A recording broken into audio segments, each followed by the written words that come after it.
আচ্ছা, আমাদের একটা পাওয়ার পয়েন্ট ইয়ে করেছিলাম, শেয়ার করেছিলাম।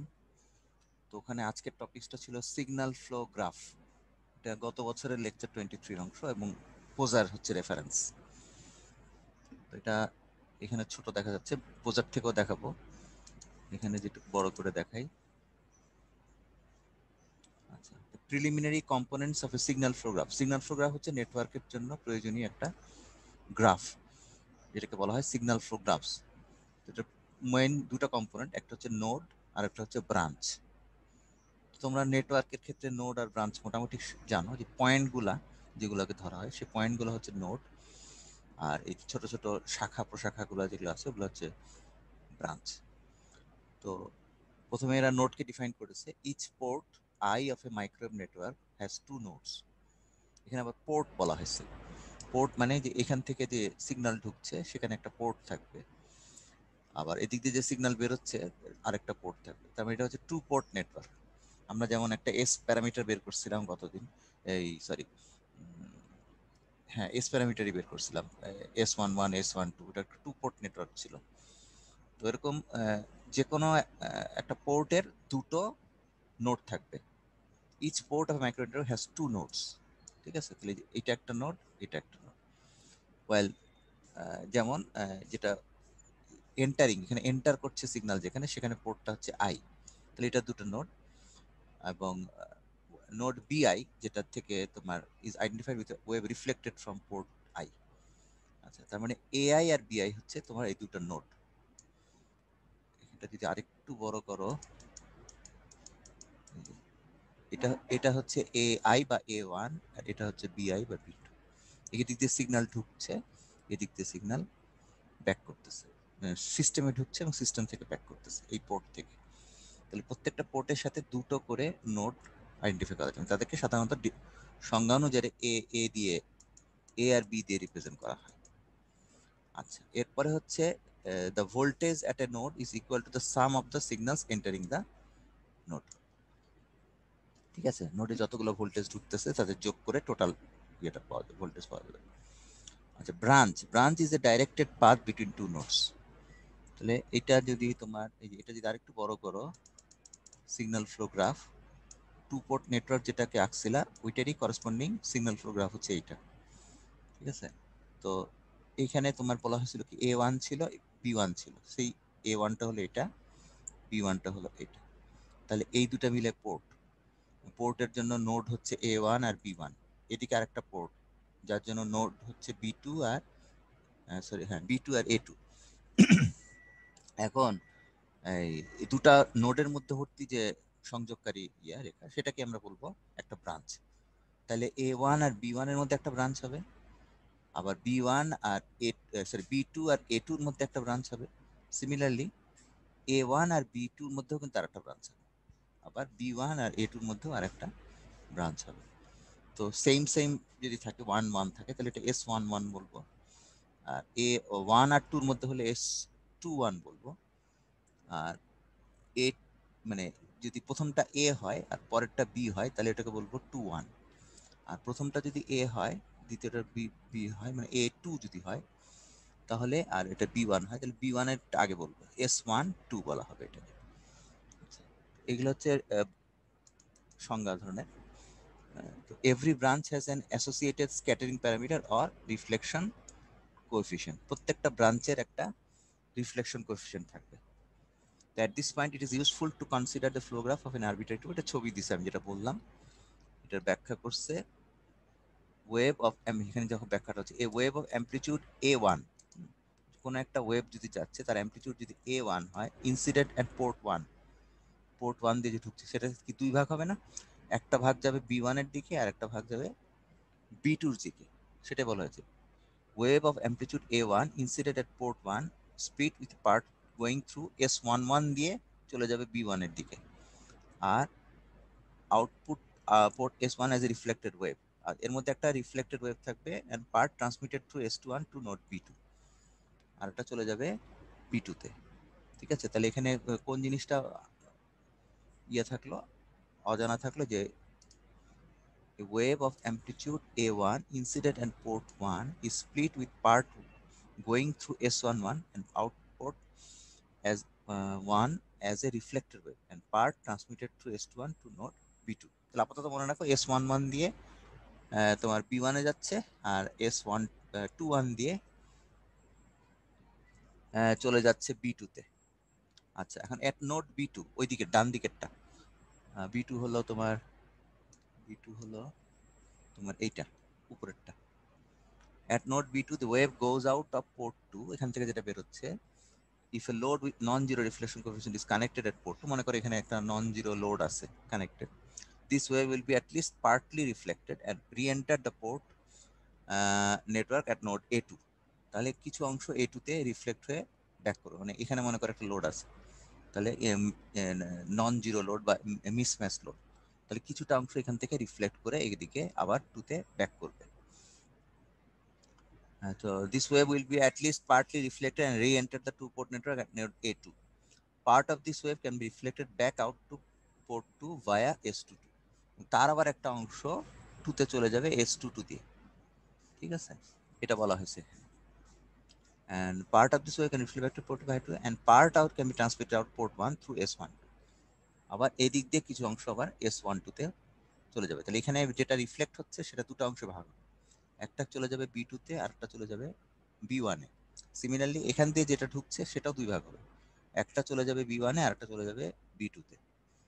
এইভাবে ঢোকানো হচ্ছে, যেটা ঢুকছে সেগুলোকে আমরা বলতেছি A, ঠিক আছে, আর আউটপুটের দিকে যেগুলো যাচ্ছে সেগুলো হচ্ছে B। আচ্ছা, আরো দুটো স্পেশাল নেটওয়ার্ক, এ ওয়ান পোর্ট নেটওয়ার্ক, এটা হচ্ছে একটা one port network and a voltage source are shown in figure 4.5 পোজারের বইয়ের 4.5 along with their signal flow graph representations, এবং তাদের সিগন্যাল ফ্লো গ্রাফকে দেখানো হয়েছে, ঠিক আছে। তো এটা হলো তোমার আচ্ছা ঠিক আছে, দাঁড়া বলতেছি। Once a microwave network has been represented in a signal flow graph, তার মানে যে কোনো মাইক্রোওয়েভ নেটওয়ার্ককে আমরা সিগন্যাল ফ্লো গ্রাফে রিপ্রেজেন্ট করতে পারি, এরকম একটা গ্রাফ দিয়ে রিপ্রেজেন্ট করতে পারি। আর এস গুলা দিয়ে আমরা ম্যাথমেটিক্যালি ডিফাইন করছি আগে, এবং সার্কিটে টু পোর্ট নেটওয়ার্কে কিভাবে অঙ্ক সলভ করা যায় সেটা দেখাইছি। এস কি, রিফ্লেকশন কোএফিসিয়েন্ট, সেটা বোঝানো হয়েছে। এখন এই এস গুলাকে একটা গ্রাফিক্যাল রিপ্রেজেন্টেশন দিয়ে এবং পোর্ট গুলাকে ছোট ছোট নোড এবং তার সাথে রেজাল্টেন্ট কিছু করসপন্ডিং ব্রাঞ্চ দিয়ে ভাগ করে পুরো গ্রাফটাকে তৈরি করা হয়। একটা মাইক্রোওয়েভ নেটওয়ার্ককে রিপ্রেজেন্ট করতেছে এই গ্রাফটা, তো that is called signal flow graph. এর মধ্যে পোর্টের করসপন্ডিং নোড থাকবে, নোডগুলোর মধ্যে ব্রাঞ্চ থাকবে, এবং ইনপুট থাকবে, আউটপুট থাকবে, এবং রিফ্লেক্টেড থাকবে, ট্রান্সমিটেড থাকবে। ইনপুটগুলোকে এ দিয়ে রিপ্রেজেন্ট করব, ব্রাঞ্চে যখন ভাগ হয়ে যাচ্ছে সেগুলোকে বি দিয়ে ভাগ করব, এরকম ভাবে। রিফ্লেক্টেড যেটা আসতেছে সেটাও A2, সেটাও আবার ভাগ হবে B1 B2 তে যাচ্ছে। তো এর মধ্যে একটা ছোট্ট ছবি এখানে দেখানো হয়েছে, সেটা হচ্ছে ফিগার 4.15। আমি মনে হয় পোজারে যাই, সেখানে দেখি ফিগার 4.15টা কোথায়। এটা ওই যে সংজ্ঞাগুলো আমি বললাম ওটাই, পোজারে আছি আমি। আচ্ছা, এটা তো অলরেডি ব্যাখ্যা করা হয়েছে নিচেরটা। তারপরে এই ছবিটা দি সিগন্যাল ফর 4.14 টু পড়ানো ডেফিনিশন অফ ইনসিডেন্ট রিফ্লেকশন, এখানে তো ওই A1 যেটা ছবি আঁকছিলাম ওইটাই, A1 A2 A1 B, এই একই জিনিস আমি অলরেডি পাওয়ার পয়েন্টে দিয়েছি এটা। আচ্ছা, এরপরে আরো দুটো স্পেশাল নেটওয়ার্ক ছবি আছে 4.15 এর, সেটা ছবি কোথায়? এটা হলো 4.15। এখানে কি দেখতে পাচ্ছ? দুটো ছবি আছে, দুটো নেটওয়ার্কের ছবি আছে। একটা হচ্ছে one port network and a source, ঠিক আছে। তো প্রথমটা হচ্ছে এ ওয়ান পোর্ট নেটওয়ার্ক, আর দ্বিতীয়টা হচ্ছে একটা সোর্স। এটা হলো একটা সোর্স, আর প্রথমটা হচ্ছে শুধুমাত্র ওয়ান পোর্ট নেটওয়ার্ক, কোনো টু পোর্ট নাই, এই ডান সাইডে কোনো পোর্ট দেওয়া হয় নাই। তাহলে ওয়ান পোর্ট নেটওয়ার্ক হলে তোমার নোড হবে কিন্তু দুটো, এ আর বি। টু পোর্ট নেটওয়ার্ক হলে নোড হতো চারটা, এ ওয়ান বি1 A2 B2। এ আর বি, এটা ঢুকবে, বিটা ব্যাক করবে, রিফ্লেকশন হবে, এবং রিফ্লেকশন কোএফিসিয়েন্টটাকে মনে হয় ρ1 দিয়ে রিপ্রেজেন্ট করছে। আর দ্বিতীয়টা হচ্ছে একটা সিগন্যাল সোর্স, তার সাথে একটা করসপন্ডিং ইম্পিডেন্স আছে, এবং এখানেও দুটো নোড দেখানো হয়েছে এ আর বি, এটার মতোই এইভাবে দেখানো হয়েছে, এবং তার মধ্যে রিফ্লেকশন কোএফিসিয়েন্টটা এইভাবে দেখানো হয়েছে। এখন এটার ছবি কেন এরকম? এটার প্রথমটার ছবি তো বোঝাই যাচ্ছে যে এ আর বি দেখায় রিফ্লেকশন কোএফিসিয়েন্টটাকে শেষ করছে।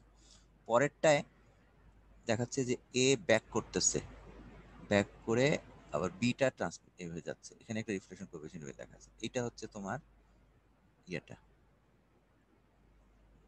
পয়েন্টটা বোঝানো হচ্ছে, ইনপুট পয়েন্টটা বোঝানো হচ্ছে। আচ্ছা, তাহলে এখন একটু যদি দেখো, two other special networks, a one port network and a voltage source are shown in figure along with signal flow graphical representation. Once a microwave network has been represented in signal flow graph form, it is relatively easy matter to solve. আচ্ছা, এটা কোনো ব্যাখ্যা ওরা দেয় নাই এই দুইটা ছবির। We will discuss how this can be done using 4 basic component rules. এখন ব্যাখ্যার আগে আমরা রুলগুলো একটু দেখে নিই যে কতগুলো রুল আছে। একটা রুল হচ্ছে সিরিজ রুল, সেই সিরিজ রুলের ছবি আছে। সিরিজ রুলে হচ্ছে কি,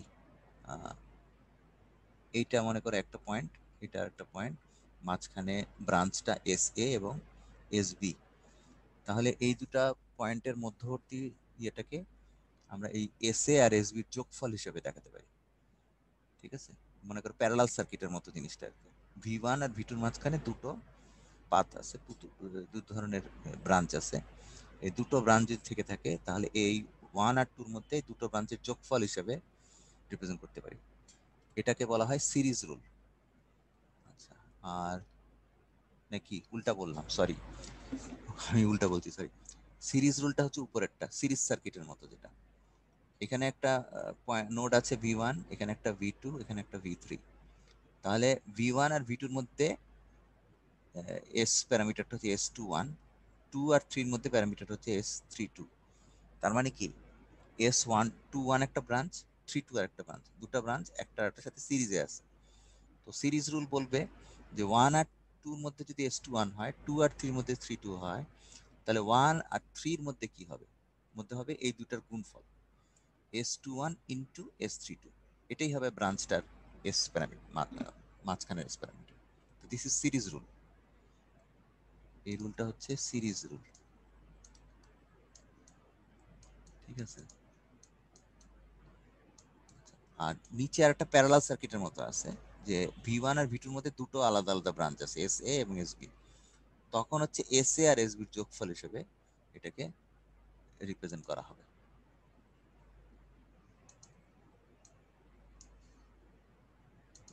তখন এই রুলটার নাম হচ্ছে প্যারালাল রুল। আচ্ছা, আবার একটা হচ্ছে সেলফ লুপ রুল। তৃতীয় একটা রুল আছে সেলফ লুপ রুল। এখানে হচ্ছে ভি ওয়ান আছে, এদিকে ভি থ্রি আছে, তো মাঝখানে ভি টু পয়েন্ট থেকে একটা ছোট্ট ব্রাঞ্চ বেরোয় আবার ভি টুতেই ব্যাক করছে, এরকম একটা পয়েন্ট আছে। তাহলে যদি এটা না থাকতো তাহলে কি হতো, এটা হতো সিরিজ রুলের কাজ করতো, তখন S two one into S three two হতো। তো কাজে এখন ওটা না করে এটাকে যে পয়েন্ট থেকে শুরু হয়ে যে পয়েন্টে আবার ব্যাক করছে সেটার করেসপন্ডিং রিপ্রেজেন্টেটিভ একটা রুল দিয়ে ভাগ করা হয়। সেটা হচ্ছে যে ওয়ান আর টুর মধ্যে আমরা এই মাঝখানে যেটা ব্যাক করছে এটাকে কনসিডার করে এস প্যারামিটারটাকে এই ফর্মুলাটা দিয়ে রিপ্রেজেন্ট করবো। এস টু ওয়ান যেটা ছিল অরিজিনালি, আর যেটা গিয়ে ব্যাক করছে নিজের মধ্যে আবার ব্যাক করছে, সেটা হচ্ছে one minus S two one, ফিডব্যাকের মতো। ফিডব্যাক সার্কিটে আমরা যেমন করি যে উপরে ওয়ান থাকে, নিচে থাকে ওয়ান প্লাস ইয়ে, এরকম, ঠিক অনেকটা এরকম, এটা ফিডব্যাকের মতো ব্যাক করতেছে টুতে। তো কাজে ওয়ান আর টুর মধ্যে এই দুটো জিনিস কনসিডার করা হয়। এই রুলটাকে বলা হয় সেলফ লুপ রুল। তৃতীয় রুলটা হচ্ছে স্প্লিটিং রুল। এই যে টু পয়েন্ট থেকে দুটো ব্রাঞ্চ চলে গেছে, ঠিক আছে, এবং একটা চলে গেছে ভি ফোরে, একটা চলে গেছে ভি থ্রি। এটার সাথে প্যারালাল রুলের ডিফারেন্স হচ্ছে প্যারালালে ভি টু থেকেই আবার ভি থ্রিতে ব্যাক করছিল, কিন্তু এখানে ভি টু থেকে ভি ফোরে গেছে। ঠিক আছে, এখন আমরা জিনিসটাকে স্প্লিট রিং রুল বলে ভাগ করব, যে টু পয়েন্ট থেকে ভাগ না হয় আমি ধরবো ওয়ান থেকেই ভাগ হয়েছে। তাহলে ওয়ান থেকে যদি ভাগ হয় তাহলে ওয়ান আর টুর মধ্যে টু ওয়ান ছিল, সেটা থাকবে সেম। টু আর থ্রির মধ্যে থ্রি টু ছিল, সেটাও থাকবে সেম। এখন ওয়ান থেকে ফোরে যাওয়া যেটা, সেটাকে আমরা ভাগ করব। তো ওয়ান থেকে ফোরে যাওয়াটাকে ভাগ করা হবে, এখানে টু নোড যেটা ছিল তার মতো আরেকটা নোড বলবো ভি টু প্রাইম নোড। তাহলে ভি টু প্রাইম নোডের মধ্যেও ঠিক এই এস টু ওয়ানের সমান একটা অংশ থাকবে ওয়ান থেকে টুর মধ্যে, এই S two one S two one same হবে। আর একটা অংশ থাকবে টু প্রাইম আর ফোর এর মধ্যে, সেখানে একটা নতুন জিনিস আসবে, না সেটাও নতুন না, সেটাও পুরানটাই, এস ফোর টুই থাকবে। ঠিক আছে, তাহলে রুলটা ইন্টারেস্টিং, যে তোমার এখানে ভি ওয়ান থেকে গিয়ে ভি টুতে গিয়ে ফোর টু হয়ে ফোরে গেছিল, কিন্তু এখন ধরবো ভি ওয়ান থেকেই টু প্রাইম হয়ে ফোরে যাচ্ছে, কাজে 4 2টা সেম থাকছে, আর এখানে 1 আর 2 এর মধ্যে যা ছিল সেটা আবার উপরে চলে যাবে। এটা হচ্ছে তোমার স্প্লিটিং রুল। তো এই রুলগুলাকে এখানে রুল 1, রুল 2, রুল 3, রুল 4 করে পোজারের বইতে সুন্দর করে ব্যাখ্যা আছে। সিগন্যাল ফ্লো গ্রাফের এখানে এক্সপ্রেশন আছে। আচ্ছা, তারপরে আমাদের যেটা ছিল সেটা হলো নেটওয়ার্ক অ্যানালাইজারের যে অংশটা তোমরা ল্যাবে করছো সেটার দিকে চলে যাও। তো আমি দেখি পাওয়ার পয়েন্টে আগে কি ছিল। পাওয়ার পয়েন্টে তোমার গত বছর যেটা করাইছিলাম সেটা হচ্ছে প্রথমে সিগন্যাল ফ্লো গ্রাফ, তারপর সেটার করেসপন্ডিং রুল। এখানে এই দুইটা জিনিসই টাচ করছিলাম, সিগন্যাল ফ্লো গ্রাফ এবং তার 4টা rule, series rule, parallel rule, তারপরে হচ্ছে signal flow graph decomposition rules. একটা অঙ্ক এখানে দেখানো হয়েছে, সেটা হচ্ছে example 4.7 application of signal flow graph. আচ্ছা, এটা যেহেতু দেখানো হয়েছিল একটু যাই। 4.7 কি ছিল এটা?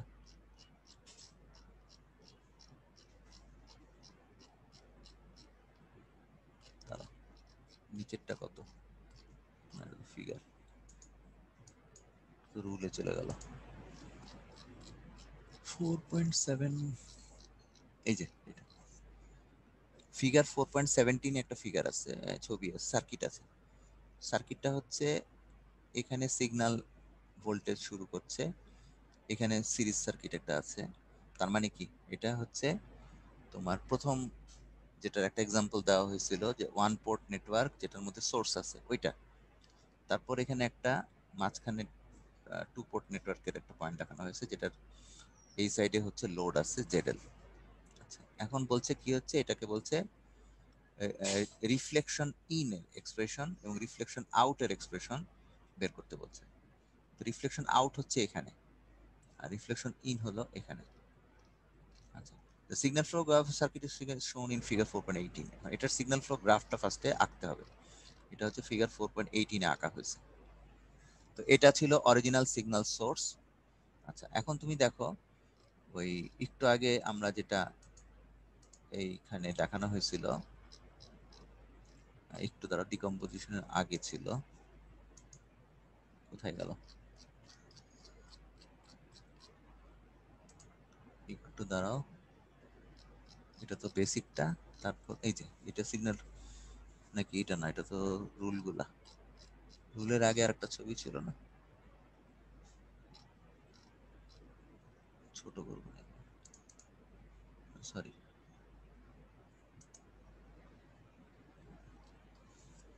হ্যাঁ দাঁড়াও, ছবিটা কই গেল, এই যে এটাই তো মনে হয়। হ্যাঁ, এই যে সোর্স আলা যে অংশটা ছিল, একটা সোর্স ছিল, ইম্পিডেন্স ছিল, সেটাকে করেসপন্ডিং সিগন্যাল ফ্লো গ্রাফটা ছিল এরকম।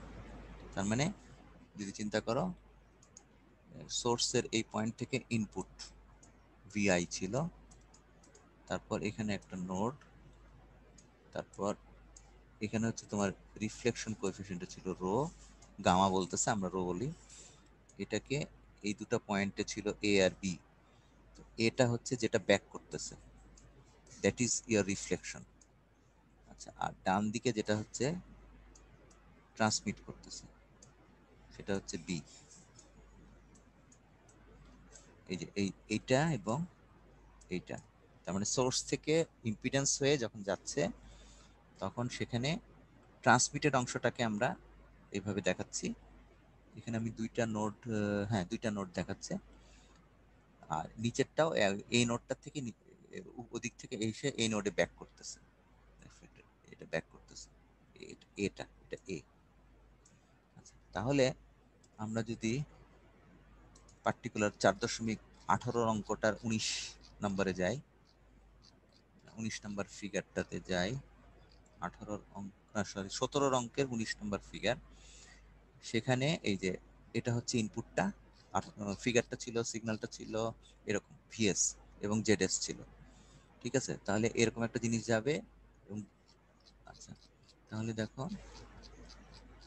এই যে এটা হচ্ছে 1, এখান থেকে সিগন্যালটা যাচ্ছে, এই যে A1টা এখানে দেখানো হচ্ছে যাচ্ছে, আর বিটা ব্যাক করতেছে, এইভাবে ওরা রিপ্রেজেন্ট করছে এখানে এ আর বি, এবং তার মধ্যে কোএফিসিয়েন্ট হচ্ছে S11 রিফ্লেকশন কোএফিসিয়েন্ট। আচ্ছা, সার্কিটের বাকি অংশটা কি, সার্কিটের বাকি অংশটা হচ্ছে এখানে একটা টু পোর্ট নেটওয়ার্ক আছে এবং একটা লোড আছে। তো টু পোর্ট নেটওয়ার্কেরটা তো মাঝামাঝি যেটা থাকে, যেটা আমরা তাহলে দুই ধরনের জিনিস এখানে দেখানো হচ্ছে, একটা হচ্ছে এই টাইপের জিনিস, আর একটা হচ্ছে এই টাইপের জিনিস যেখানে টু পোর্ট নেটওয়ার্কটা আছে। ঠিক আছে, তাহলে লাগবে না কিছু এখন। তাহলে এটা হচ্ছে প্রথম অংশ, এটা হচ্ছে দ্বিতীয় অংশ। তাহলে প্রথম অংশটা হচ্ছে এইটা। ঠিক আছে, এইখানে এটা বাদ দাও, সরি সরি আমি ভুল করলাম। প্রথম অংশটা হলো এটা, আবার বলছি না। প্রথম অংশটা হচ্ছে এইটা, এই অংশটা, এইটাকে যদি ড্র করি তাহলে এই অংশটা হলো এইটা, এটার করসপন্ডিং সিগন্যাল ফ্লো গ্রাফটা, এই অংশটাকে এখানে দেখানো হয়েছে। মানে মূল জিনিস হচ্ছে একটা সিগন্যাল সোর্স, তারপরে হচ্ছে তোমার ইম্পিডেন্স জেডএস, তারপরে এখানে গেছে পয়েন্টটা। এই এই অংশটা হচ্ছে তোমার প্রথম অংশ। এটার সিগন্যাল ফ্লো গ্রাফকে এইভাবে রিপ্রেজেন্ট করা হয়। আমি একটা টিক দিয়ে দেখাচ্ছি প্রথম অংশটা, এটা হচ্ছে এটা দিয়ে রিপ্রেজেন্ট করা হয়, তার করসপন্ডিং অংশ হচ্ছে এটা। এখন তোমার মূল সার্কিটে এটার সাথে এই অংশটার সাথে যুক্ত হয়েছিল এই দ্বিতীয় অংশটা, একটা টু পোর্ট নেটওয়ার্ক যুক্ত হয়েছিল, যেটাকে আমি ডাবল টিক দিয়ে বলতেছি দ্বিতীয় অংশ। তাহলে দ্বিতীয় অংশ হচ্ছে তোমার এই অংশটা, এইখান থেকে এই পর্যন্ত গিয়ে এই অংশটা হচ্ছে তোমার দ্বিতীয় অংশ সিগন্যাল ফ্লো গ্রাফের। আর তৃতীয় একটা অংশ ছিল মূল গ্রাফে, মূল সিগন্যালে, এই যে এখানে একটা লোড দেওয়া অংশ ছিল। আচ্ছা, এখন লোডের জন্য করসপন্ডিং সিগন্যাল ফ্লো গ্রাফের ছবি দেখি। লোড দেওয়াটা কোথায় ছিল? এখানে কি লোড ছিল? এখানে ছিল রিফ্লেকশন কোএফিসিয়েন্ট একটা ছিল। আচ্ছা, লোডটা মানে প্রথম অংশের মধ্যে ছিল, এই জায়গাটা কি লোড বলা ছিল? এখানেও বলা নাই। আচ্ছা, তাহলে লোডের করসপন্ডিং অংশ ওরা কিভাবে রিপ্রেজেন্ট করছে সেটাই আগে দেখি। হ্যাঁ, তাহলে এই লোডের অংশটা খালি রিফ্লেকশন হচ্ছে লোড থেকে, এটুকুই বুঝাইছে, রো এল বলতেছে। তাহলে তোমার যদি আমি ছবিতে যাই, মনে করো এরকম একটা লোড ছিল ওখানে, লোডের অংশটা, সেটাকে আমি বলতেছি তিনটা টিক দিয়ে দেখাই, এটা থার্ড অংশ। ঠিক আছে, তাহলে প্রথম অংশের সাথে সেকেন্ড অংশ এবং থার্ড অংশ একটা একটা পরপর লাগানো। এটা হলো প্রথম অংশটা, এটা হলো দ্বিতীয় অংশটা, এবং শেষ অংশটা হচ্ছে এটা, এটা তিনটা টিক দিয়ে দেখানো। তাহলে লোডের অংশটা একটা রিফ্লেকশন কোএফিসিয়েন্ট দিয়ে দেখাচ্ছি, রোয়েল, সেটা তোমার ব্যাক করছে এ টু তে, মানে পোর্ট টু তে। পোর্ট টু হলো তোমার এইটা, এটা হলো পোর্ট টু, এটা হলো পোর্ট ওয়ান। পোর্ট ওয়ানের বাম সাইডে এই সোর্সটা আছে, পোর্ট টু ডান সাইডে লোডটা আছে। এখন পোর্ট টু যদি চিন্তা করো, সেখানে দুটো নোড থাকবে, বি টু আর এ টু, এবং লোড থেকে যেটা রিফ্লেক্টেড হয়ে আসবে সেটা হচ্ছে রো এল। আর পোর্ট টুর দুটো নোডের মধ্যে একটা ইয়ে থাকবে, এস প্যারামিটার থাকবে। এস প্যারামিটার জানো রিফ্লেকশন বোঝায়, তাহলে এস টু টু থাকবে, সেটাকে বলা হয়। আর টু পোর্ট নেটওয়ার্ক অংশ যেটা এখানে ডাবল টিক দিয়ে দেখাইছি, সেটার জন্য এই অংশটা থাকবে। তাহলে সেই অংশের জন্য তোমার বাই ডেফিনিশন ওয়ান আর টুর মধ্যে থাকবে এস টু ওয়ান, আবার মানে এ ওয়ান আর বি টুর মধ্যে, আর বি ওয়ান আর এ টুর মধ্যে থাকবে এস ওয়ান টু। ঠিক আছে, মানে টুটা পরে আসে। ঠিক আছে, সরি আমি বলতে চাচ্ছি যেটা, সেটা হচ্ছে এর সাথে যেটা সাফিক্স আছে সেটা পরে আসে, এস ওয়ান টু, তার মানে এর সাথে টু আছে। এখানে এস টু ওয়ান, তার মানে এর সাথে ওয়ান আছে, ওয়ান এর সাথে বলতেছে, এইভাবে রিপ্রেজেন্ট হবে। আবার ওয়ান থেকে ওয়ানেও একটা রিফ্লেকশন হবে, সেটা হচ্ছে এস ওয়ান ওয়ান। আর এই সাইডে যে সোর্স এবং লোডটা ছিল প্রথম অংশটা, এই যে এটা ছিল, এটার করসপন্ডিং এটা হচ্ছে এরকম হয়, সেজন্য এটা আঁকা হয়েছে। যেখানে তিনটা অংশ, একটা হচ্ছে সোর্সের সাথে ইম্পিডেন্স দেওয়া, তার জন্য এরকম একটা সিগন্যাল ফ্লো গ্রাফ হয়। আর ওটা হচ্ছে বেসিক টু পোর্ট নেটওয়ার্কের জন্য এরকম একটা গ্রাফ হয়। আর শেষে যদি লোড থাকে তাহলে এরকম একটা গ্রাফ হয়। এইটা হলো তোমার নেক্সট অংশটা, এই অঙ্কটার ক্ষেত্রে কিভাবে করা হয়েছে। এখন এটার ক্ষেত্রে ওরা যেটা কি করছে, অঙ্কটা করেছে, সলিউশন করছে, সেটা হচ্ছে rho in is given to the ratio B one by A one. Rho in যেটা বলতেছে সেটাকে বলতেছে B one by A one. B one কোনটা? এইটা। এ ওয়ান কোনটা, এইটা, ঠিক আছে। তাহলে বি ওয়ানটা হচ্ছে কি ব্যাক করছে যেটা, এ ওয়ানটা যেটা ঢুকছে, তাহলে ওইটার রেশিওটাকে বি ওয়ান বা এ ওয়ান বলে ওখানে রোইন বের করতেছে। তো রোইন বের করতে হলে এখানে এস ওয়ান ওয়ান আছে প্লাস এইখানে তোমার ওই রোয়েলের অংশটা নিয়ে আসছে এখানে। তার মানে রোয়েলের অংশটা বের করলে এখানে তোমার পুরো ইয়েটা খাটানো হয়েছে। আজকে এটা ডিটেলসে যাচ্ছি না, আরেকটু কাজ আছে সেজন্য। তো ওইটা তোমরা নিজেরা ট্রাই করো, প্রবলেম হলে নেক্সট ক্লাসে আবার ডিসকাস করা যাবে। তো রোয়েল এবং S one two two one, এইটা সিগন্যাল ফ্লো গ্রাফের যে চারটা রুল বললাম, ওই চারটা রুলের থেকে একটু ডিটেলসে চিন্তা করলে এই জিনিসটা আসবে। আর এস আউট হচ্ছে B two by A two, মানে এস ইন আর এস আউটের সংজ্ঞাটা ফিক্সড রাখতে পারবা, যে একটা B one by A one আর B two by A two. কিন্তু এই দুইটা নোডের মধ্যে কারা কারা ব্রাঞ্চ আছে কি আছে সেটার জন্য তোমাকে ওই সিগন্যাল ফ্লো গ্রাফের রুল গুলা খাটাতে হবে। ওই যে চারটা রুল, ওই চারটা রুল দিয়ে এরকম একটা ইকুয়েশন আসবে। তো সেটা আমরা একটু ডিটেলসে নেক্সট ক্লাসে যাবো। আজকে যেহেতু সংজ্ঞাটা বললাম, মেইন ডেফিনেশনটা গেলাম, সেটা যাবো। আচ্ছা, আমি এখন দেখি স্লাইডে আর কি ছিল। স্লাইডে এখানে শেষ। এরপরে আর একটা স্লাইড ছিল, সেটা হচ্ছে তোমাদের আমিন যেটা এখন ল্যাবে করাচ্ছে, সেটা আমি 5 মিনিটে আজকে একটু যাব। সেটা হচ্ছে ভেক্টর নেটওয়ার্ক অ্যানালাইজার। এটা হচ্ছে যেহেতু আমরা নেটওয়ার্ক নিয়ে কাজ করছি, এই মুহূর্তে পড়াচ্ছি, সেহেতু নেটওয়ার্ক অ্যানালাইজারটা রেলিভেন্ট। এটা মোটামুটি ডেফিনেশনটা পোজার থেকে, ল্যাব ম্যানুয়াল যেটা আমিনদের তোমাদের দেখাচ্ছে সেটা, উইকিপিডিয়ার থেকে নেওয়া হয়েছে। এখন এটার নেক্সট পেজে যদি যাও, এটার সংজ্ঞাটা আমি just for the point of interest, এবং যেহেতু আজকে টাচ করছি সেজন্য বলতেছি, এগুলো আমি খুব সুন্দর করে বলে দিচ্ছি তোমাদের। Network analyser is an instrument to measure impedance. এটা এভাবে উইকিপিডিয়া বা কোথাও থেকে ডেফিনেশনটা পাওয়া গেছে। আচ্ছা, তো at low frequency it is measured using sine wave generator, volt meter, ammeter, ratio of voltage and current give out the impedance, ঠিক আছে। আর অ্যাট হাই ফ্রিকোয়েন্সি, যেগুলো মাইক্রোওয়েভের ক্ষেত্রে, voltage and current vary with position due to standing wave produced by the interaction of incident and reflected. তোমরা এটা বারবার পড়তেছো যে সেখানে হাই ফ্রিকোয়েন্সি সিগন্যাল যাচ্ছে, ইনসিডেন্ট হচ্ছে, রিফ্লেক্ট হচ্ছে, তার ফলে স্ট্যান্ডিং ওয়েভ তৈরি হচ্ছে।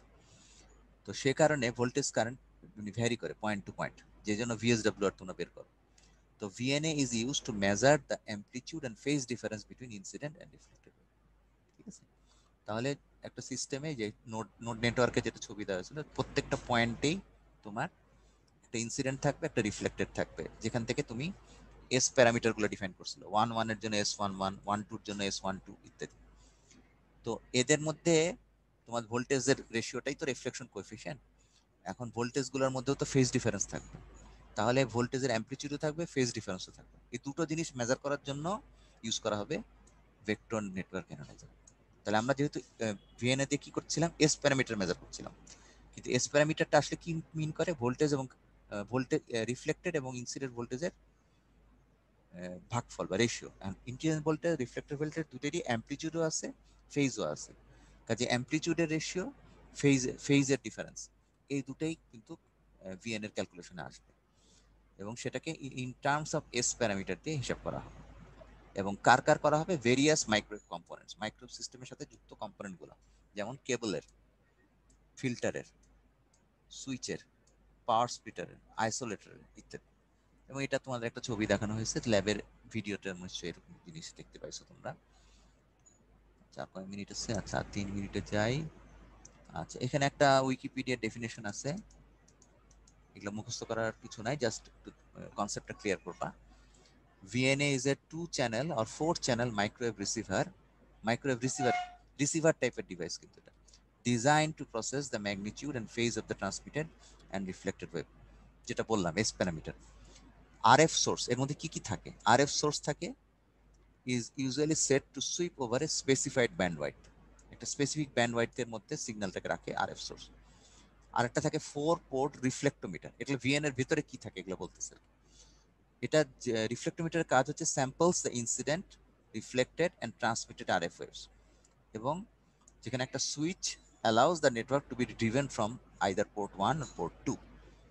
আরেকটা জিনিস থাকে 4 dual conversion channels, converts these signals to 100 kilohertz intermediate frequency. তোমরা জানো রেডিওর ক্ষেত্রে, রিসিভারের ক্ষেত্রে তোমার যখন সিগন্যালটা যখন রিসিভ করো তখন ভিতরে রেডিওর সার্কিটগুলোর জন্য বিভিন্ন অ্যাম্পলিফায়ার থাকে। তো ওই অ্যাম্পলিফায়ারগুলো কি আইএফ অ্যাম্পলিফায়ার থাকে। হ্যাঁ, তো আইএফ অ্যাম্পলিফায়ারের জন্য কি ইন্টারমিডিয়েট ফ্রিকোয়েন্সিতে তোমার তৈরি করে নিতে হয়। অরিজিনাল সিগন্যালের সাথে আরেকটা সিগন্যাল মাল্টিপ্লাই করে একটা পার্টিকুলার ইন্টারমিডিয়েট ফ্রিকোয়েন্সি নিতে হয়, যেটা তোমাদের কমিউনিকেশনে মনে হয় পড়াইছে। তো ওই ইন্টারমিডিয়েট ফ্রিকোয়েন্সিটা হচ্ছে এখানে এই 4 ডুয়েল কনভার্সন চ্যানেলের জন্য 100 কিলোহার্জ হইতে পারে আর কি। হুইচ আর দেন ডিটেক্টেড, তার মানে 100 কিলোহার্জ নিয়ে তাহলে কাজ করা হবে শেষ পর্যন্ত। যদি অরিজিনাল সিগন্যাল কিন্তু মাইক্রোওয়েভ রেঞ্জে আসছে, তারপর সেটাকে ইন্টারমিডিয়েট ফ্রিকোয়েন্সিতে কনভার্ট করা হচ্ছে। Which are then detected and converted to digital form. An internal computer is used to calculate and display the magnitude and phase of the scattering parameters or other quantities that can be derived from this data, such as SWR, return loss, মানে S parameter থেকে যা যা বের করা যায় সেগুলো এখানে করা হবে, কিন্তু magnitude and phase of the scattering parameters থেকে। এবং এস প্যারামিটারগুলো কোত্থেকে আসবে? ইন্টারনাল কম্পিউটার ইউজ করে ক্যালকুলেট করা হবে, ভেতরে একটা কম্পিউটার অ্যানালাইসিস হবে প্রোগ্রামিং এর মাধ্যমে, এবং সেটার জন্য এই সিগন্যালগুলো ডিজিটাল ফর্মে থাকতে হবে, সেই কনভার্সনটা ডিজিটাল ফর্মে করা হবে। সেই ডিজিটাল ফর্মেটটা কার করা হবে? ইন্টারমিডিয়েট ফ্রিকোয়েন্সি যে সিগন্যালটা আছে তা। ইন্টারমিডিয়েট ফ্রিকোয়েন্সিটা কোত্থেকে আসছে? যেটা অরিজিনাল সিগন্যাল যেটা রিসিভ করতেছে সেখান থেকে আসতেছে। তো এটা হচ্ছে একটা সার্কিটের বিভিন্ন নোডে এই ভিএন এর কর্ডটা ইয়েটা লাগায়, তারপর সেখান থেকে ওই পয়েন্টের হিসাব নিকাশগুলো করা হবে। ওই পয়েন্টে কতটুকু এস হচ্ছে, কতটুকু রিফ্লেকশন হচ্ছে, কতটুকু ট্রান্সমিট হচ্ছে, এগুলো। An important feature of this network analyzer is the substantial improvement in accuracy mode possible with error correcting software. এটা আমি মনে হয় কিছুটা ডিসকাস করছি, ভিতরে একটা এরর কারেক্টিং সফটওয়্যার থাকে। Errors cause by directional coupler mismatch, imperfect directivity ইত্যাদি। এটা একটু তারা আমি আসতেছি।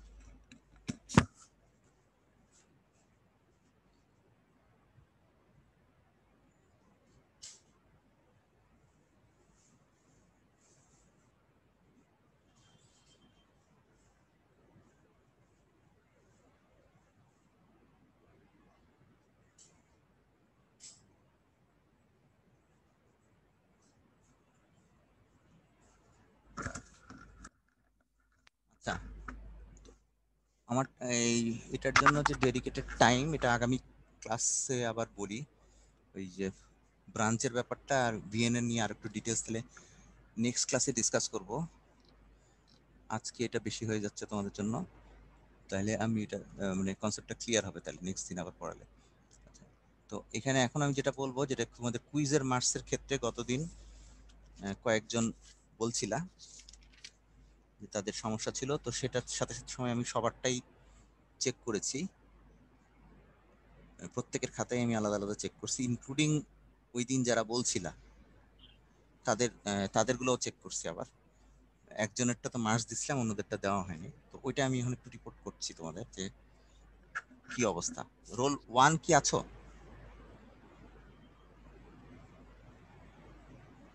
রোল 13, রোল 13 আছো? নাই। 28, রোল 37, ইয়েস 39, স্যার। 37 আছো? জি স্যার। 37 এর মার্কস 13 হয়েছে, ঠিক আছে? আগে জি স্যার। 7, তোমার মার্কস 13 হয়েছে কুইজ টুর, জি স্যার, থ্যাংক ইউ স্যার। আগে 7 ছিল। ওই স্মিথ চার্টের হিসাবটা ব্যাক করে করছো দেখছি মনে হয়। জি স্যার, আমি ওই ছবি তুলে দিছিলাম স্যার। ছবি তুলে দিছো কি? তাহলে দেখি ছবি তুলে কোথায় দিছো। মানে সেই স্মিথ চার্টেরও ছবি তুলে ওখানে পিডিএফ অ্যাড করেছিলাম স্যার, দেখি যতদূর দেখি, মনে পড়ছে। যতদূর মনে পড়তেছে আমার, কি মনে পড়ে দেখি। কুইজ টু 13 কই? রোল 13 কই? দেখো খুঁজে বের করো। 13 শেষে এই যে 13, এটা না? Sohail Khan. Open with Acrobat Reader. Sir 13 না স্যার, 37। ও সরি, 37। হ্যাঁ, 37 কই? 37 কি নরমালি দিছিলা না ইমেলে? স্যার আমি এমসিইউ দিয়ে সেভ করছিলাম স্যার আমার ফাইলটা আরে প্রথমে। বাবা, তুমি কি ইমেলে দিছো? এই যে 37 জি স্যার। এমসিডব্লিউ ইউ না, এমসি টা। Acrobat reader. এটা 13 কেমনে হইলো? তুমি যে এই যে স্মিথ চার্টে 11 দিচ্ছি, তাহলে তোমার কি আগের থেকে 13 ছিল না, আগে 7 ছিল মনে হয়। স্যার আমি গত ক্লাসে তো আসিনি স্যার, আমার আসলে কত হ্যাঁ। ছিল বলতে পারছি না। যাই হোক, মানে তুমি এখানে ওই ক্যালকুলেশনটা একটা অ্যাপ্রক্সিমেটলি করছো, মানে যে গ্রাফটা যেটা আঁকছো অ্যাপ্রক্সিমেটলি তুমি বোঝাতে পারছো, তুমি জিনিসটা বুঝছো আর কি, যে এখান থেকে ঘুরে গিয়ে আবার ব্যাক করছো এবং এখানের পয়েন্টটা নিছো, ওখানকার পয়েন্টটা নিছো, সেটার হিসাব নিকাশ একটা অ্যাপ্রক্সিমেট হয়েছে, ঠিক এক্সাক্ট হয় না, এই জন্য ফুল মার্কস দেইনি। জি স্যার। কাজে তোমার ওখানে তোমার 11 আর অন্যটায় 2 মিলে 13 আসছে আর কি। কাজে জি আগের দিন স্যার। তোমারটা 7 ছিল। আচ্ছা, সোহেল খান গেল। আচ্ছা, তারপরে হচ্ছে রোল নাম্বার 39 আসছো? নাই। 45, 50। Present sir.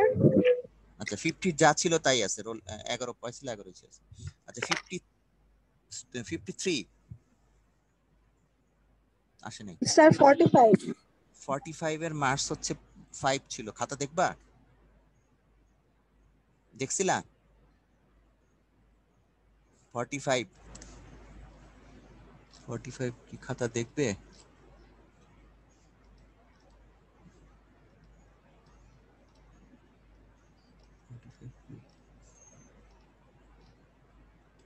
ফর্টি ফাইভ এর নাম কি? হ্যাঁ, এটি তো লাস্টের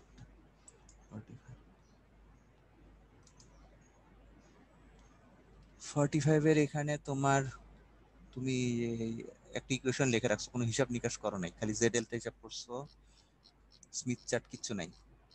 কাজে তোমাকে এই একটার জন্য মার্কস খালি 5 আসছে, আর কোনো কিছু ছিল না।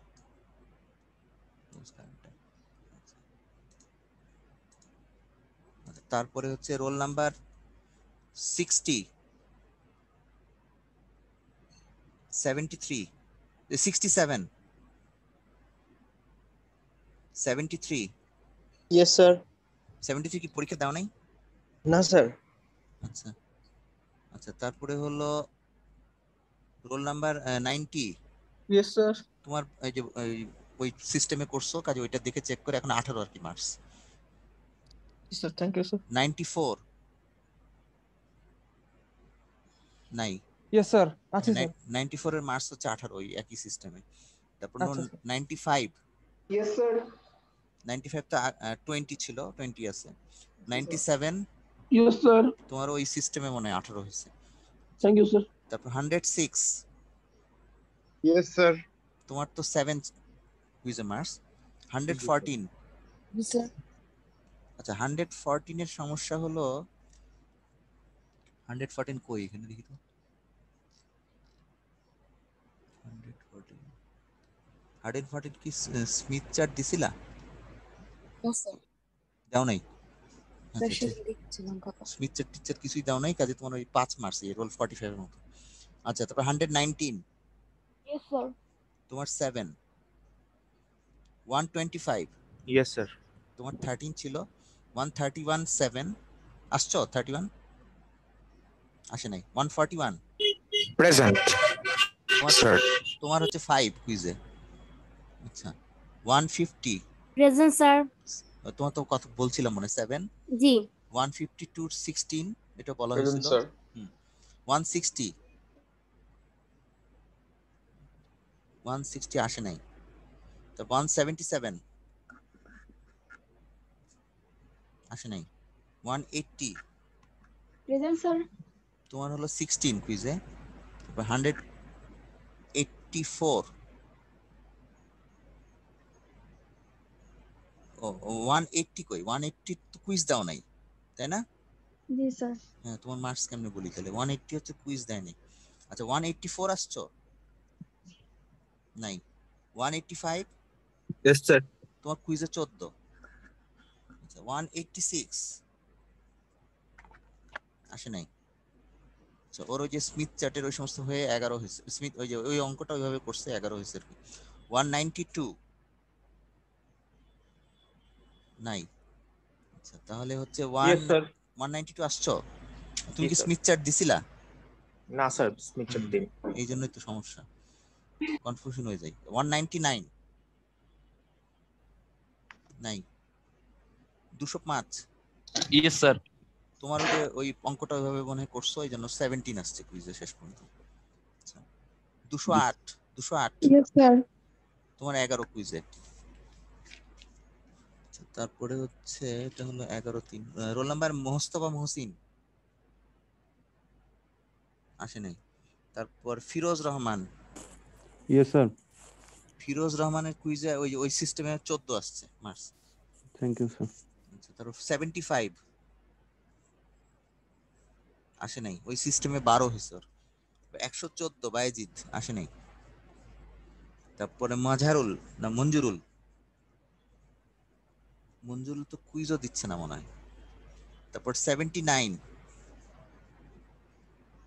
84, স্যার 84 এ 7 আসছে কুইজে। তারপর 123, 123 আসে নাই, ওই সিস্টেমে 11 হয়েছে ওর কুইজে। আচ্ছা, তারপর হচ্ছে 129, Yes, sir. তুমি স্মিথ চার্ট দিছিলা? না স্যার। আচ্ছা, তারপর 156 ইয়েস স্যার। স্মিথ চার্ট দিছিলা? স্যার ভুল ফাইল আপলোড করছিলাম তাড়াহুড়ায়, এইসব স্মিথ চার্টেরটা খালি। হ্যাঁ, তো এরকম করো না। 168 স্যার আমারটা স্যার কত হয়েছিল স্যার? 156 এর আসছে 8। আচ্ছা ঠিক আছে স্যার। 129 এর 8, 156 এর 8 আসছে। আচ্ছা স্যার। স্যার স্যার 205 এর নাম্বারটা কি আরেকবার বলা যাবে? 205 11 বললাম না? 17 Two- 205 17। Sir 192 sir. 192 হচ্ছে 8। ঠিক আছে, খাতা দেখবা? 192 কি খাতা দেখবা? স্যার লাগবে না স্যার। লাগবে না। আচ্ছা, 204 Present, sir. তুমি পরীক্ষা দিছিলা? No, sir. পরীক্ষা না দিলে কেমন হবে ভাই? আচ্ছা, তাহলে ওই যে এটা এই পর্যন্ত খাতা নিয়ে আর কোনো প্রশ্ন আছে? আচ্ছা, তোমাদের এই কয়েকটা জিনিস আমি এনভায়রনমেন্টের উপর দিব। এই তোমাদের দেখো ওই যে কোর্স আউটকামটা দেখো, আমি তোমাদের একটু শেয়ার করি। কয় মিনিট আছে? 5 মিনিট আছে হবে। এটা হলো কোথায় জানি কোর্স আউটকাম, এটা মনে হয়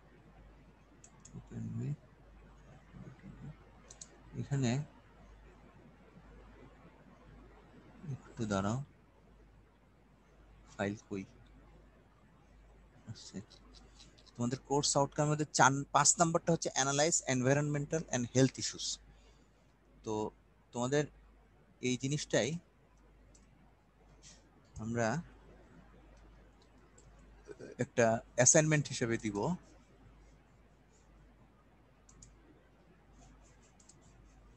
কন্ট্রোল ভি। এই যে অ্যানালাইজ, এটা হচ্ছে report on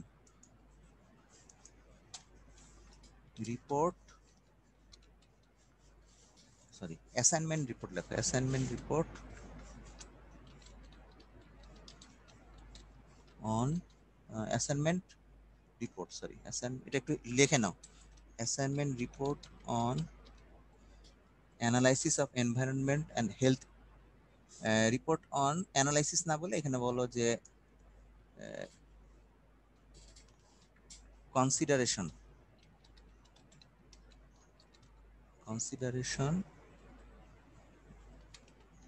of environment and health issues in wireless communication system of various countries। ঠিক আছে, তাহলে তোমাদের মূল জিনিসটা হচ্ছে assignment report on consideration of environmental and health issues in wireless communication system of various countries। এই ওয়্যারলেস কমিউনিকেশন সিস্টেমের মধ্যে অবশ্যই মোবাইল সিস্টেমটা থাকবে। তো এই ভেরিয়াস কান্ট্রি বলে আমি রোল ওয়াইজ ভাগ করে দিব কার কোন কান্ট্রি, সেটাই বলতেছি। এটার উপর একটা তোমরা অ্যাসাইনমেন্ট জমা দিবা, সেটা জমা দিবা ইয়েতে এপ্রিল ফার্স্ট উইকের মধ্যে আর কি, এপ্রিল 10 তারিখই মনে করো, এপ্রিল 10-এর মধ্যে এটা জমা দিবা। আমি বলে দিচ্ছি যে কার কোনটা হবে, রোল নাম্বার ওয়াইজ বলতেছি, যারা ওই দেশের ইয়েটা বলবে। যেমন যার লাস্ট ডিজিট 0 সে বলবে এই দেশটা সম্পর্কে, এই দেশের পলিসি। যার লাস্ট ডিজিট 1 সে বলবে এই দেশ সম্পর্কে। 2 হলে ক্রিকেট খেলে এরকম একটা দেশ। তারপর 3 হলেও ওইটাও বাংলাদেশ এখন ওখানে আছে ক্রিকেট টিম, এবং সমানে ইয়ে করতেছে, কি বলে ওটাকে, কোয়ারেন্টাইন করে বসতেছে। নিউজিল্যান্ড বানান ঠিক হইলো কিনা জানি না। তাহলে 4 হচ্ছে জাপান, 5 হচ্ছে এটা কি লিখলাম, চায়না, 6 হচ্ছে লাস্ট ডিজিট যার রোল নাম্বার সেটা তোমাদের ইন্ডিয়া, 7 নাম্বার হচ্ছে জার্মানি, 8 হচ্ছে ইউকে, 9 হলো নরওয়ে।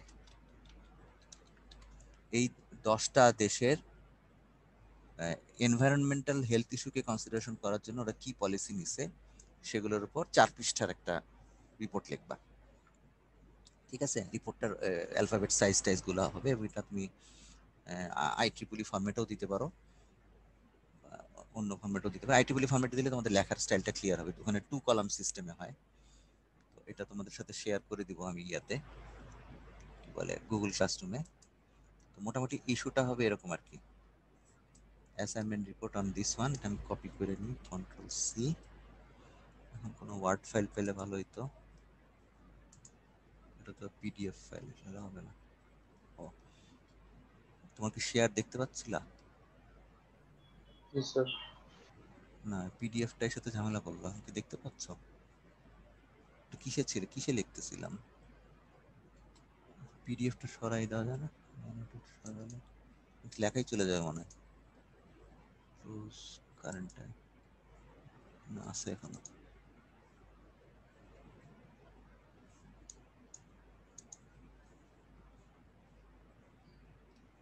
এখন লেখাটা দেখা যাচ্ছে সাদা ব্যাকগ্রাউন্ডে? জি স্যার। আমি যেটা কপি করতে চাইছিলাম, কপি হইলো? আচ্ছা, আমি লিখে নিচ্ছি, এটা আমি তোমাদের গুগল ক্লাসরুমে দিয়ে দিব, কপি করা লাগবে না। এটার উপরে অ্যাসাইনমেন্ট এপ্রিল 10-এর মধ্যে জমা দিবা। আর এর মধ্যে তো কুইজ 1 আর 2 দিয়ে নিছো, কুইজ 3টা তাহলে আগামী মঙ্গলবার। আর এই 5 নাম্বার কোর্স আউটকামটাকে অ্যাচিভ করার জন্য আমরা এই অ্যাসাইনমেন্টটা নিয়ে কাজ করব। বিভিন্ন দেশের ইয়ের উপর তোমরা একটা রিপোর্ট জমা দিবা A4 সাইজের উপর। এনে পরে আরো ডিসকাশন করা যাবে। আর আগামী ক্লাসে নেটওয়ার্ক অ্যানালাইসিসটা অংশটা শেষ করব, মানে সিম্পলিস্টিক ওয়েতে যতটুকু করা যায়। আজকে শেষ করছি তাহলে, থ্যাংক ইউ।